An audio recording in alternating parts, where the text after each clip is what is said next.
हरे कृष्णा। हम लोग श्रीमद् भागवतम की श्रृंखला को आगे बढ़ा रहे हैं और हम लोग श्रीमद् भागवतम के प्रस्तावना को देख रहे हैं श्रील प्रभुपाद जी के द्वारा। हम लोग महाप्रभु की जीवनी के बारे में चर्चा कर रहे हैं। तो पिछले पार्ट में हम लोगों ने चर्चा करी थी कैसे सार्वभौम भट्टाचार्य चैतन्य महाप्रभु को देखे और उनका वात्सल्य भाव महाप्रभु के लिए आया। और सार्वभौम भट्टाचार्य चाह रहे थे कि महाप्रभु उनसे वेदांत सूत्र के बारे में समझें, वेदांत दर्शन लें और एक फर्स्ट ग्रेड या उच्च परंपरा में संन्यास ग्रहण करें। यहाँ तक हम लोगों ने पिछली बार देखा था कि सार्वभौम भट्टाचार्य चाह रहे थे कि महाप्रभु उनसे वेदांत पर शिक्षा ग्रहण करें।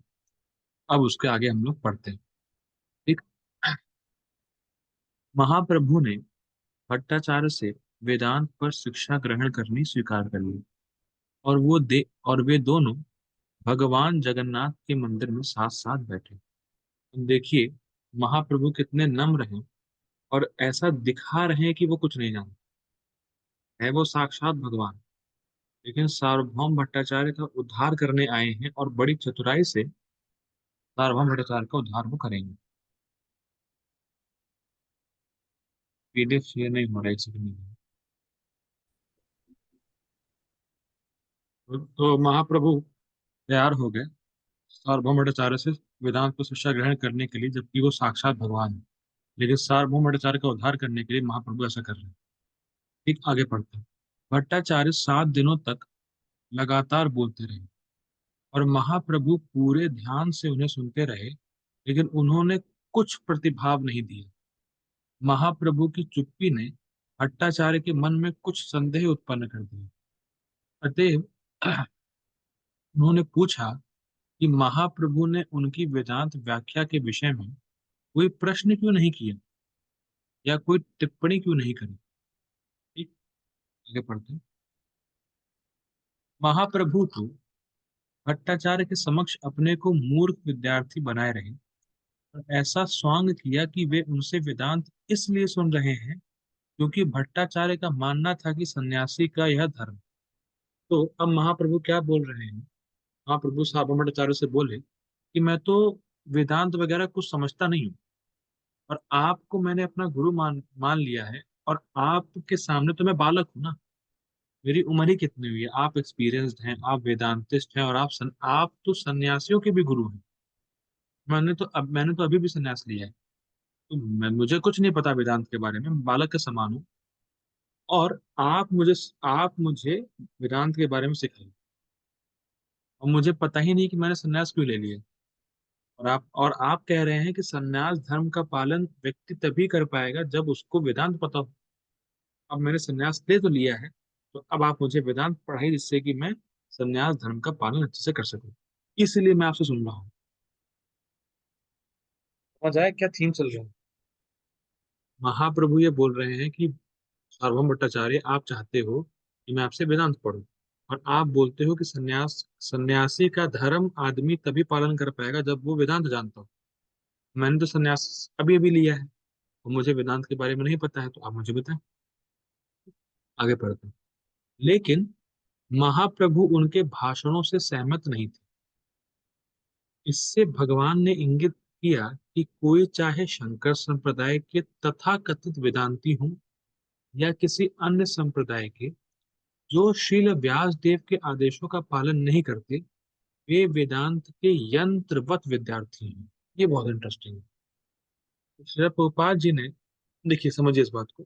श्रील प्रभुपाद जी ने पहले कहा था कि महाप्रभु के जीवन से हमें श्रीमद् भागवतम में प्रवेश मिलेगा, या श्रीमद् भागवतम में प्रवेश करने की सुविधा हमें महाप्रभु के जीवन से आएगी।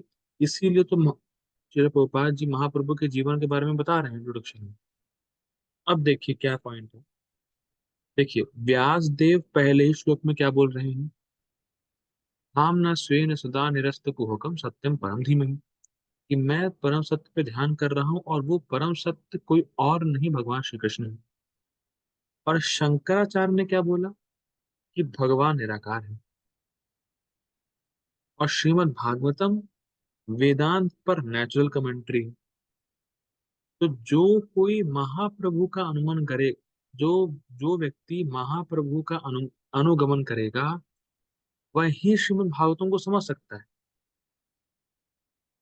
क्योंकि व्यास देव वही कह रहे हैं जो महाप्रभु बता रहे हैं। लेकिन जो शंकराचार्य के फॉलोवर है वो क्या कहते हैं कि भगवान तो निराकार है, जबकि पहले ही श्लोक में बोला गया है परम सत्य भगवान कृष्ण है। जब तक हम महाप्रभु के अनुगमन नहीं करेंगे, जब तक महाप्रभु के फुट स्टेप्स को फॉलो नहीं करेंगे, तब तक हम श्रीमद् भागवतम को समझ नहीं पाएंगे। श्रीमद् भागवतम में व्यास देव यही कह रहे हैं कि परम सत्य भगवान श्री कृष्ण है। लेकिन सार्वभौम भट्टाचार्य ये बोल रहे थे कि परम सत्य तो निराकार व्यक्ति है, वह व्यक्ति निराकार है। तो महाप्रभु यही बता रहे हैं कि जो व्यक्ति शंकर संप्रदाय या तथा कथित वेदांति से पढ़ेगा, वो श्रीमद् भागवतम का यंत्रवत विद्यार्थी होगा। मतलब वो श्रीमद् भागवतम का मर्म नहीं समझ पाएगा, केवल रट्टा मारने के लिए पढ़ रहा है, सिंपल यंत्र की तरह पढ़ रहा है। सो कुछ कुछ उसके हृदय में भक्ति उक्ति उत्पन्न नहीं होगी। क्योंकि जब आपने भगवान का रूप ही गायब कर दिया, तो भक्ति किसी करोगे? ठीक, ये पॉइंट। वे इस महान ज्ञान से पूर्ण रूप से अवगत नहीं होते। कौन? पावन भट्टाचार्य। वेदांत सूत्र की व्याख्या व्यास देव ने स्वयं श्रीमद् भागवत के मूल पाठ में दे दी है। जिसे भागवत का ज्ञान नहीं है, वह कठिनाई से ही समझ पाएगा कि वेदांत का मर्म क्या है। तो वेदांत की टिप्पणी है श्रीमद् भागवतम। श्रीमद् भागवतम के पहले ही श्लोक में बोला जा रहा है कि परम सत्य भगवान एक व्यक्ति है, साकार है। तो जो कोई भी आदमी इस चीज को नहीं मानेगा, वो ना तो वेदांत समझ पाएगा, ना श्रीमद् भागवतम समझ पाएगा। ठीक, आगे बढ़ते हैं। भट्टाचार्य बहुत शुद्ध विद्वान होने के कारण लोकप्रिय वेदांतियों पर महाप्रभु के व्यंग्यात्मक आक्षेप को समझ गए। अतएव उन्होंने पूछा कि यदि कोई बात समझ में नहीं आती तो पूछते क्यों नहीं। भट्टाचार्य उनके इतने दिन तक मौन रहने का प्रयोजन समझ गए। इससे स्पष्ट हो गया कि महाप्रभु के मन में कुछ और था। ये भट्टाचार्य ने उनसे प्रार्थना करी कि वे अपने मन की बात प्रकट करें। ठीक, तो स्पष्ट। इस पर महाप्रभु इस प्रकार बोले, हे महाशय, मैं वेदांत सूत्र के जन्माद्यस्यतः, पहला श्लोक है, शास्त्र योनित्वात् तथा अथा तो ब्रह्म जिज्ञासा जैसे सूत्रों के अर्थों को तो समझता हूँ। लेकिन जब आप इनकी व्याख्या अपने खुद के ढंग से करते हैं, तो उन्हें समझ पाना मेरे लिए कठिन है। अब देखिए, जो प्रभुपाद जी बहुत शॉर्ट में लिखे हैं, लेकिन महाप्रभु एग्जैक्टली exactly ऐसे नहीं बोले थे। वो बोले थे, महाप्रभु क्या बोले थे, वो ऐसे बोले थे कि सार्वभौम भट्टाचार्य जी, जो आपने वेदांत सूत्र के श्लोक कोट किए हैं ना, वो श्लोक तो सूर्य के समान है, प्रकाशमान। लेकिन आपकी उन श्लोकों पे व्याख्या बादल के समान है, जो सूर्य को ढक दे रही है। रिपीट कर रहा हूँ। महाप्रभु ने सार्वभौम भट्टाचार्य को ये बोला, आप जो वेदांत सूत्र के श्लोक कोट कर रहे हो, वो श्लोक तो अपने आप में सूर्य के समान है। लेकिन जब आप उसकी व्याख्या करते हो, तो वो बादल के समान है, जो कि श्लोक को या सूर्य को ढक दे रहे हैं। देखिए, आपको कुछ फील नहीं हो रहा होगा इसमें, लेकिन जरा सोचिए, सार्वभौम भट्टाचार्य के हृदय में एकदम तीर लगा हुआ। वे देखिए, किसी को आप 7 दिन पढ़ाइए, ठीक, और ऐसा नहीं कि आप केवल एक ही व्यक्ति को पढ़ा रहे हैं, आपको आपके पास बहुत से लोगों का पढ़ाने का एक्सपीरियंस भी है, और आप किसी एक व्यक्ति को 7 दिन पढ़ाओ और वो कुछ बोले ही ना, कुछ रिएक्ट ही ना करे। ऐसा नहीं कि सार्वभौम भट्टाचार्य ने पहली बार पढ़ा रहे वेदांत, कई सन्यासियों को पढ़ा चुके हैं। समझ रहे हैं? सिंपल, कोई अच्छा टीचर है, एक भैया कोई अच्छा टीचर है जो पूरे सेमेस्टर आपको पढ़ाए, या बेसिकली ऐसा बोला जाए, वो पूरे सेमेस्टर तो नहीं बोल सकते, एक हफ्ता आपको पूरा पढ़ाए। कोई टीचर है, बहुत अच्छा टीचर है, बहुत एक्सपीरियंस टीचर है, बहुत बड़े कॉलेज का टीचर है, और वो आपको एक हफ्ता पूरा पढ़ाए और आप कुछ एक्सप्रेशन ही ना दो, ऐसे बैठे रहो, कुछ कुछ एक्सप्रेशन ही ना दो, तो 7 दिन बाद वो, पहली बात तो टीचर टेंशन में आ जाएगा कि भैया कुछ एक्सप्रेशन ही क्यों नहीं है, एक्सप्रेशन क्यों नहीं आ रहा है। और दूसरा, मान लो बच्चा 7 दिन बाद बोले कि सर बुक की बात तो क्लियर है बिल्कुल, लेकिन आप जो लेक्चर दे रहे हैं उससे सारी नॉलेज बुक की जो है ना ढक जा रही है, कैसा लगेगा उसे। आप 7 दिन पढ़ाओ किसी भी व्यक्ति को, 7 दिन तक वो कुछ ना बोले, ना कोई एक्सप्रेशन दे, और ऊपर से उल्टा ये बोले कि जो आपने पढ़ाया है गलत पढ़ाया है। तो जैसे मान लीजिए हम लोग कुछ ना कुछ कृष्ण के बारे में बोलने का प्रयास कर रहे हैं, कोई कमेंट लिख दे, अरे बकवास क्लास है, तुम्हें क्या आता है, ऐसा वैसा, तुरंत बुरा लगता है। अरे यार देखो, इतना प्रयास कर रहे हैं लोग, कैसे बोल रहे हैं, कुछ नहीं आता है, फर्जी है, बेकार है, ऐसा वैसा। बाकी हम लोग तो कुछ नहीं है। सार्वभौम भट्टाचार्य तो कितने सन्यासियों को पढ़ाते थे, ऐसे प्रगाढ़ विद्वान। उनसे महाप्रभु बोल रहे हैं 7 दिन बाद कि आपने जो पढ़ाया सब फर्जी पढ़ाया है, तो गलत पढ़ाया है। तुझे कितना बड़ा तीर लगा होगा सार्वभौम भट्टाचार्य के हृदय में। ठीक है, आगे बढ़ते हैं। सूत्रों का प्रयोजन, महाप्रभु ही बोल रहे हैं भट्टाचार्य जी को, सूत्रों का प्रयोजन पहले से उन्हीं में वर्णित है, लेकिन आपकी व्याख्याएं उन्हें किसी और बात से प्रच्छन्न कर देती, मतलब ढक देती। आप जानबूझकर सूत्रों का सीधा अर्थ ग्रहण ना करके अप्रत्यक्ष रूप से अपनी व्याख्याएं देते हैं। अब देखिए, इसको समझिए क्या होता है। दो चीजें होती हैं, एक होती है अभिधा वृत्ति और दूसरी होती है गौण वृत्ति। फिर रिपीट कर रहा हूँ, शास्त्रों को पढ़ेंगे तो दो चीजें आती हैं, एक होती है अभिधा वृत्ति और दूसरी होती है गौण वृत्ति। अभिधा वृत्ति का मतलब होता है कि जो एकदम क्लियर है, जैसे मैं आपसे पूछूं ये क्या है, तो आप बोलेंगे मोबाइल।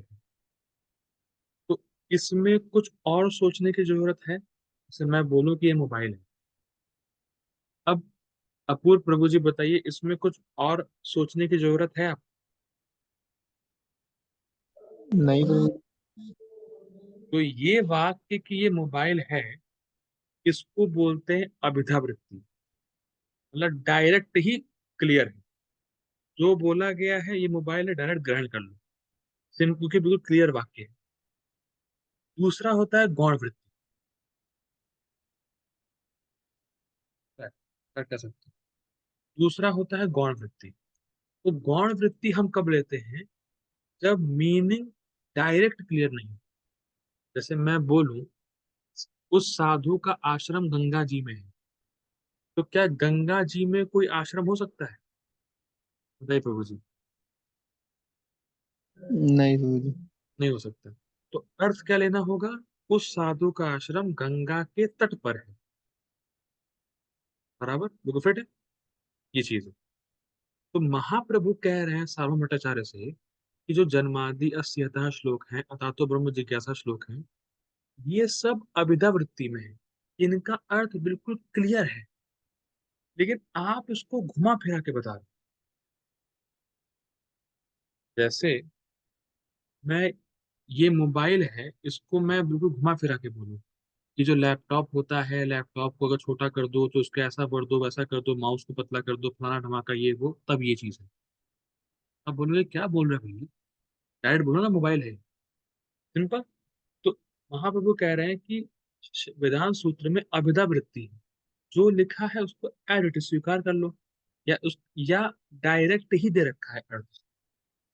लेकिन आप भट्टाचार्य जी, आप घुमा फिरा के बता रहे हो उसको। मतलब आप, मतलब एक झूठ के पीछे 1000 झूठ बोल रहे, सिंपल। देखिए, अगर आप, जैसे मोबाइल है, और अगर आपको ये प्रूव करना है कि ये मोबाइल नहीं है, तो आपके लिए, आपको उसके लिए बहुत मेहनत करनी पड़ेगी और बहुत झूठ बोलना पड़ेगा।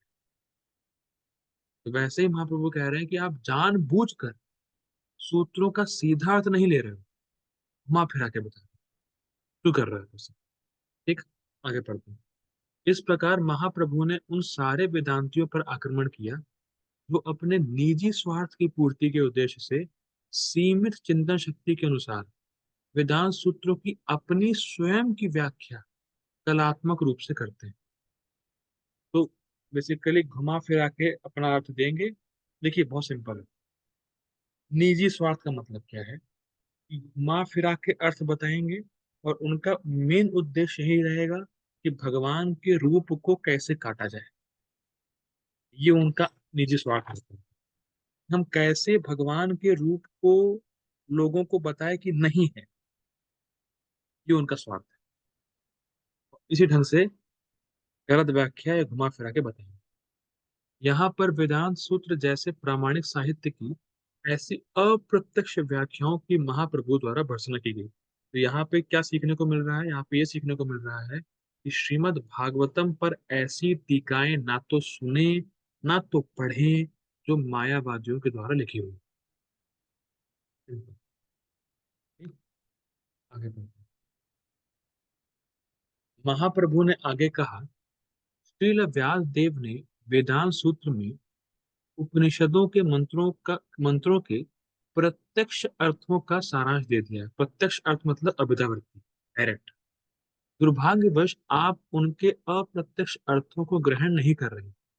आप अप्रत्यक्ष रूप से उनका अर्थ भिन्न प्रकार से कर रहे हैं। स्पष्ट। वेदों के प्रमाण को चुनौती देने की कोई गुंजाइश नहीं है, और इसमें संशय का प्रश्न ही नहीं है। जो कुछ वेदों में कहा गया है उसे पूरा पूरा स्वीकार करना चाहिए, अन्यथा यह वेदों के प्रमाण को चुनौती देना है। मतलब वेदों का ज्ञान जो है उसको सीधा सीधा ले लो, उसको अपने ढंग से घुमाओ नहीं। सिंपल। अब एक उदाहरण दे रहे हैं। शंख तथा तथा गोबर दो विभिन्न जीवों के हाड़ तथा विष्ठा है। हाड़ मतलब हड्डी, विष्ठा मतलब मल। लेकिन चूंकि वेदों ने इन्हें शुद्ध कहा है, अतएव लोग उन्हें इस तरह स्वीकार करते हैं क्योंकि वेद प्रमाण। स्पष्ट। भाव यह है कि कोई भी व्यक्ति अपने अपूर्ण तर्कों को वेदों के ऊपर नहीं लाद सकता। ये बहुत इंपॉर्टेंट है। फिर पढ़ता हूँ। कोई भी व्यक्ति अपने अपूर्ण तर्क को वेदों के ऊपर नहीं लाद सकता। अपूर्ण तर्क का मतलब क्या है? अपूर्ण तर्क का मतलब है ऐसा तर्क जिसका आधार शास्त्र नहीं है, तो बोलते हैं शुष्क तर्क। देखिए, तर्क को बुरा नहीं कहा जा रहा है, लेकिन अगर वो तर्क शास्त्र के आधार पर नहीं है, तो बहुत गड़बड़ है। और अगर तर्क शास्त्र के आधार पर है तो बहुत अच्छा है। लेकिन अगर कोई भी तर्क शास्त्र के विरुद्ध है या शास्त्रों में वर्णित नहीं है, तो उसकी कोई वैल्यू ही नहीं है। तो अगर आपको अगर दो व्यक्ति शास्त्रार्थ करते हैं तो तर्क ही देते हैं, लेकिन उन दोनों के तर्क शास्त्र के हिसाब से हो। ठीक। तो कोई भी अपूर्ण तर्क या विदाउट शास्त्रिक रेफरेंस का जो तर्क होता है वो आप वेदों पे नहीं लाद सकते। जैसे आप ही नहीं कह सकते कि आम आम ये जैसे आम आम कहने से आम तो मिलता नहीं है, तो राम राम कहने से राम कैसे मिल जाएंगे? ये जो तर्क है आपका, ये शास्त्र के अकॉर्डिंग नहीं है। तो ये अपूर्ण तर्क आप शास्त्रों के वचनों पे नहीं लगा सकते। आगे पढ़ते हैं। वेदों के आदेशों को यथा रूप में किसी लौकिक तर्क के बिना मानना चाहिए। वैदिक आदेश के तथाकथित अनुयायी वैदिक आदेशों की अपने खुद के ढंग से व्याख्या करते रहते, और इस तरह वे वैदिक धर्म के विभिन्न पक्ष तथा पंथ स्थापित करते चलते। पढ़ता हूँ, बहुत समझाऊंगा, बहुत इंटरेस्टिंग। भगवान बुद्ध ने प्रत्यक्ष रूप से वेदों के प्रमाण को अस्वीकार, और उन्होंने अपना निजी धर्म स्थापित किया। इसीलिए वेदों के दृढ़ अनुयायियों को बौद्ध धर्म स्वीकार नहीं हुआ। लेकिन वेदों के तथाकथित अनुयायी बौद्धों से भी अधिक हानिकारक है। बौद्धों में वेदों को प्रत्यक्ष रूप से इनकार करने का साहस है, लेकिन वेदों के तथाकथित अनुयायियों में ऐसा साहस भी नहीं है। यद्यपि वे अप्रत्यक्ष रूप में वेदों के सारे आदेशों का उल्लंघन करते हैं, भगवान चैतन्य ने इनकी भर्त्सना की। अब समझिए, वेदों का उद्देश्य क्या है? कृष्ण को जानना। लेकिन अपनी बुद्धि लगाकर लोगों ने विभिन्न विभिन्न मत प्रकट किए। शास्त्र की जो बात थी एज इट इज उसको तो स्वीकारा नहीं, अपना टीनी ब्रेन कह लीजिए या अपनी खुरापाती बुद्धि लगा के लोगों ने अपने विभिन्न विभिन्न मत प्रकट किए कि नहीं, वेदों का उद्देश्य ये है, वेदों का उद्देश्य वो है, वेदों का उद्देश्य ऐसा है, वेदों का उद्देश्य वैसा है। अपने अपनी बुद्धि लगा के लोगों ने वेदों का उद्देश्य अलग अलग बताए। लेकिन बेसिकली देखा जाए तो वेदों का उद्देश्य तीन ही चीजें हैं: संबंध, अभिधेय, प्रयोजन। लेकिन लोगों ने अलग अलग मत बनाए, इसी कारण से अलग अलग धर्म बन गए। लोगों के क्योंकि लोगों के चित्त विभिन्न प्रकृति के गुणों से प्रभावित हैं, और उसी प्रकार से लोगों ने अलग अलग ढंग से वेदों की शिक्षा को स्वीकार किया। कोई तमोगुणी है, उसने क्या स्वीकार किया? नहीं, बलि देनी चाहिए। सतोगुणी है तो बलि नहीं देनी चाहिए।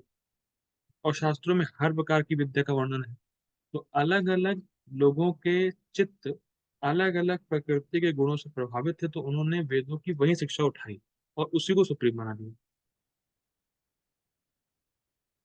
ठीक। तो वेदों की शिक्षा को अलग अलग तरीके से स्वीकार किया और बात को घुमाना शुरू कर दिया। ठीक। ये हो गया, ये पूरा प्रोसेस है। अब जो बौद्ध लोग हैं, जो भगवान बुद्ध के फॉलोवर हैं, उन्होंने तो भैया कहा वेद ही नहीं माना। उन्होंने तो डायरेक्ट वेद को ही उड़ा दिया कि हम वेद मानते ही नहीं। ठीक। अब क्या है, महाप्रभु कह रहे हैं ये ज्यादा अच्छा है। अगर आपको वेद नहीं मानना ना, आप डायरेक्ट बोलो कि वेद नहीं मानते।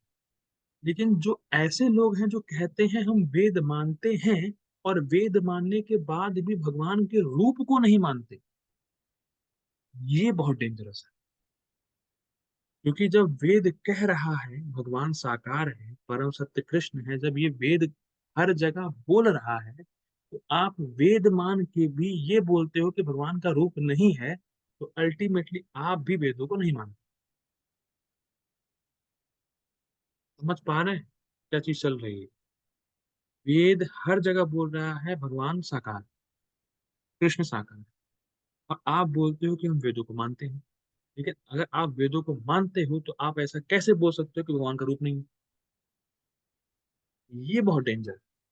आप डायरेक्ट बोल दो कि बौद्धों की तरह कि हम वेद को नहीं मानते, वो चलेगा। लेकिन वेदों को मान के भी वेदों के विरुद्ध शिक्षा देना, ये रोकना। तो महाप्रभु ने इसकी भर्त्सना की कि सार्वभौम भट्टाचार्य वेदांत पे दर्शन दे रहे हैं, पर जो वेदांत में एज इट इज लिखा है, जो डायरेक्ट अर्थ है उसको नहीं ले रहे हैं, कुछ और बकवास कर रहे हैं।